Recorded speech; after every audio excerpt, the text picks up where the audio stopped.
Basically, what happens with these companies, for them to be there, there is a consequence to that. It's not without consequence.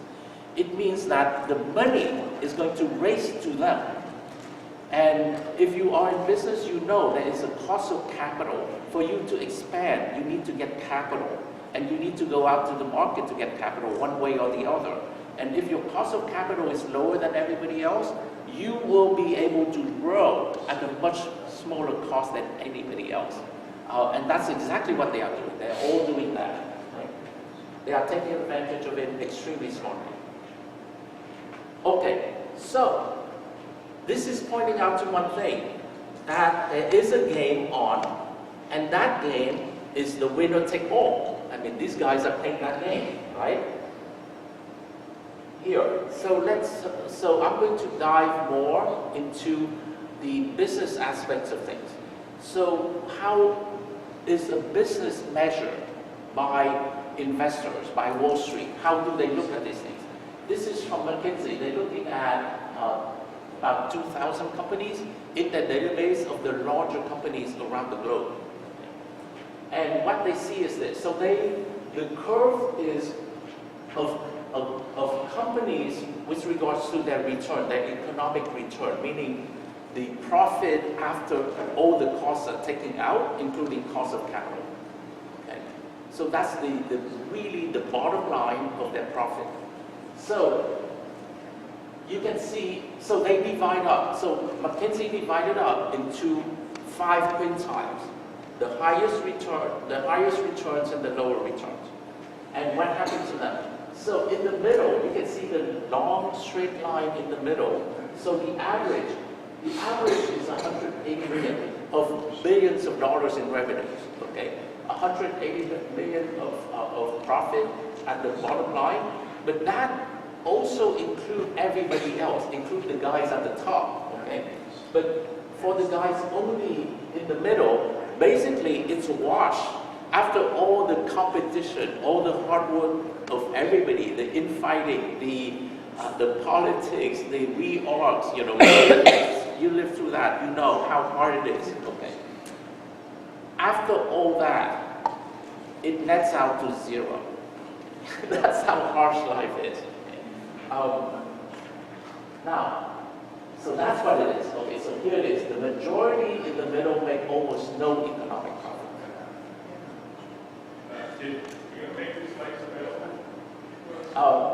I do that. We have the email. Okay.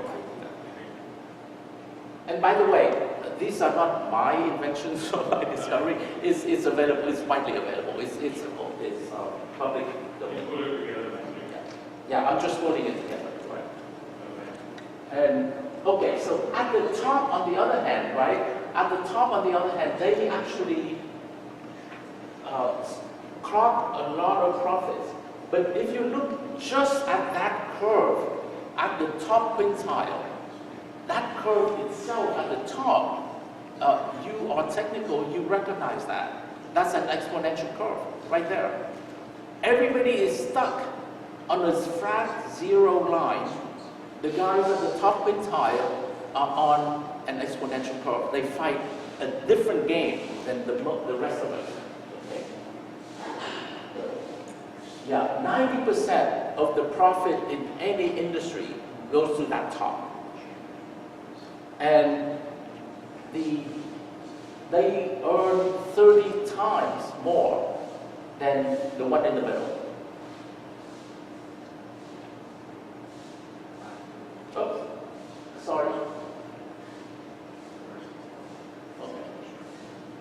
Yeah, so this was the comment I made before. That is capital. You know, when you invest your own money, you know that, right? You don't put your money willy-nilly wherever. You put it where there is success. And that's what every investor does. So money flows to where success is. That's what makes it a winner take all. Am I projecting good enough for you? Otherwise, I use the mic. Now, so can a company in the middle work smarter and harder? Both. and climb up, right? So that's a normal question. So they track that 78% just stay there. Despite everything they try, it's like hell, right? Everything they try, they just get stuck there. Now, in fact, worse than that, 14% fall down to where they actually bleed a lot of money. Those guys who bleed a lot of money don't stay there very long, I mean, until you run out of money, and then you're gone. 8% actually do manage to move up. There is a little bit of hope. So in this study put some attributions to what will help you move up the curve into the top quintile. There are certain things that have to do with where you are today with your business. If you are dominant in your industry and things like that, that will help. That's one part of it. If you happen to be in the right sector, in the right growth markets, that sort of thing, then that will help as well. But only to some extent, 30% and 25%. It does help, but only in a limited way. Okay? That's why, in fact, for that matter, you see a lot of companies now are moving to emerging markets, like China for a while, but now it's India, now it's Southeast Asia. If you go there, you see how booming those places are, because that's what they're chasing. They want to place themselves where they can succeed. And then 45% attributions to the kind of things you do in terms of investing. Actually, you need to invest, and you need to invest in the kind of things that helps you grow, that helps you differentiate your products, that helps you be more productive and put things, better products out, cheaper and all these things, and faster. And we will look at that as well. So the 45% here has to do with something companies should invest in and do very well, and that's what we are going to be talking about. So the new game, this whole new game, winner take all, is being played with software. Okay, that's why I named my talk that way. So just to step back a little bit, there are some very smart people who actually saw in the future a little bit. Back in 2011, if you remember Mark Andreessen, who actually started Netscape at that time, and before that, for a bit. 2011, he was a VC already and he was starting to invest. And if you remember, 2011 was the dot-com bust, and everybody was saying, these guys are crazy. They're pouring money when they should retrench. What the hell is going on?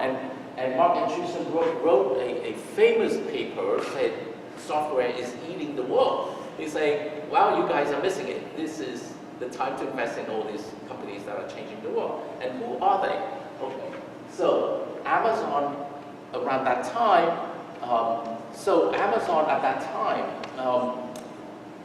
bought from Borders Books their online sales. And Borders said, hey, not strategic, sell it to them. They sold. Well, they read it wrong, actually. The part that grew was online and not the stores, right? And guess what happened, down the line.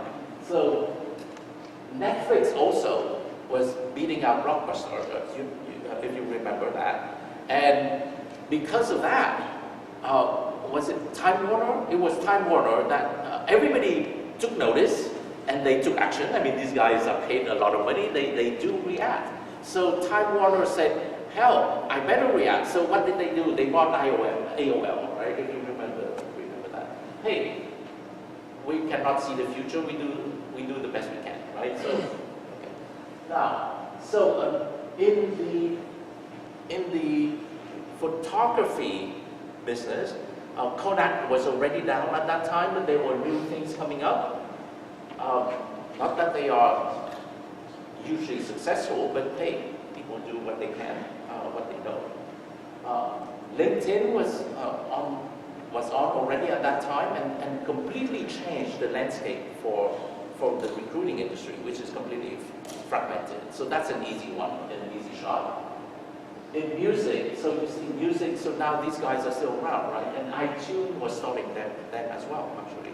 So Steve Jobs actually saw that, along with Pandora and all these guys, Spotify, right? What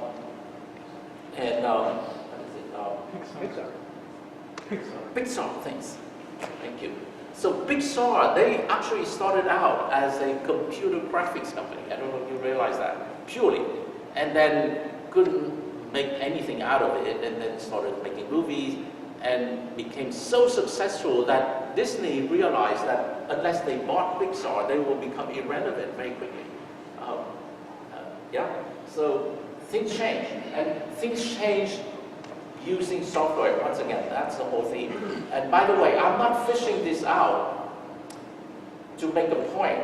That's the data I found, and that's what I concluded, and that's what I wanted to share with you. So in payments and in direct marketing, all these things are happening using software. Everything, Groupon, look at that, right?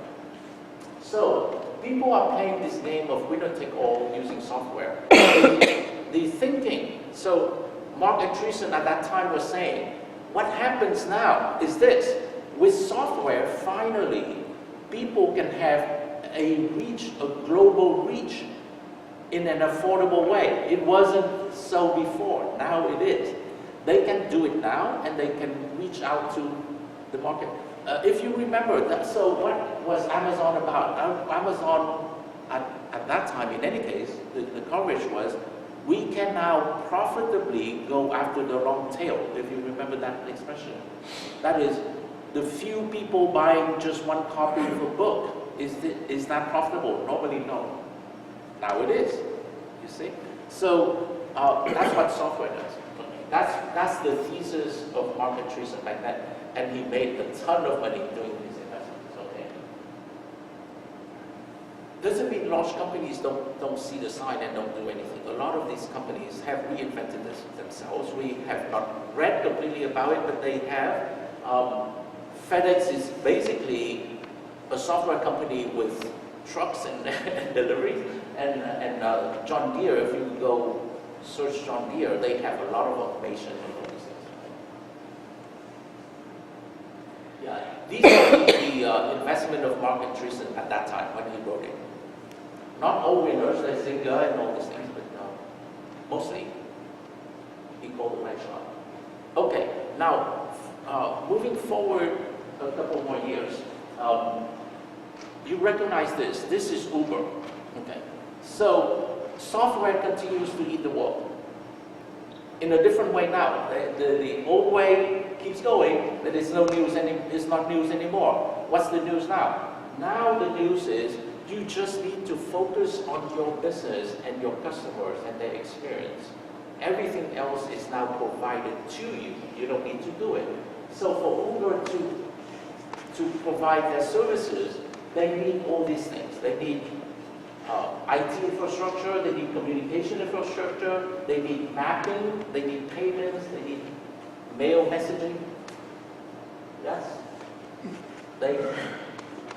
It's there for them. It's all there. They don't need to invent it, just use the platform that is available and provide the services they need to provide to their customers. Of course, now they're moving forward, much further forward. Focus on the end user experience. So that's the next battle everywhere. So now, is Uber alone in doing that? They got copies immediately. Everybody can do it. That's the thing. The entry ticket is very low now. Software allows you to go into the market with extremely powerful competitive offerings very rapidly. And so they came in. For you who have not been to Asia, so Grab is a new name, right? Grab has so dominated Southeast Asia. They bought Uber there. Uber has retrenched from Southeast Asia, and now it's under Grab, okay? A Singaporean startup. Yeah? They focus on their customer experience and provided that. So producers innovate. You need to innovate. Whatever you do, you need to innovate. You cannot just do the same old thing anymore because somebody will eat your lunch. You need to innovate, and when you innovate, you don't know whether the market will accept it. The market will validate for you. That's why Agile. Okay, we'll see that more of that. Now, So I want to share a little bit of why the dynamics of Southeast Asia, and it's the same. It's the same in India. I just happen to be in Vietnam, so I just want to share that with you. This is it. So you see Uber and you see Grab there competing neck to neck, okay? And what do? It's not a taxi actually. It's a motorcycle. You call them and you sit in the back, and that's how you go around. How come? Well, you have to see the user experience, right? Now, this is the traffic in Vietnam. If you sit in a taxi, you sit for a long time and you see all these motorcycles go past you. That's why. So their offerings include motorcycles. Okay. Okay, now the thing is this. So I wonder, what do these taxi companies here do? They don't do anything. Well, in Vietnam, this is Vinasun. That's a taxi company. They don't roll over and play that. They came out with their own app. Look, it looks like Uber. So you can. So when I was there, I downloaded 3 apps. Okay, no longer Uber because they retracted from the competition. But I had Grab, I have Vinasun, I have MyLink, another taxi company. I can order them online, exactly the same way, exactly the same experience. And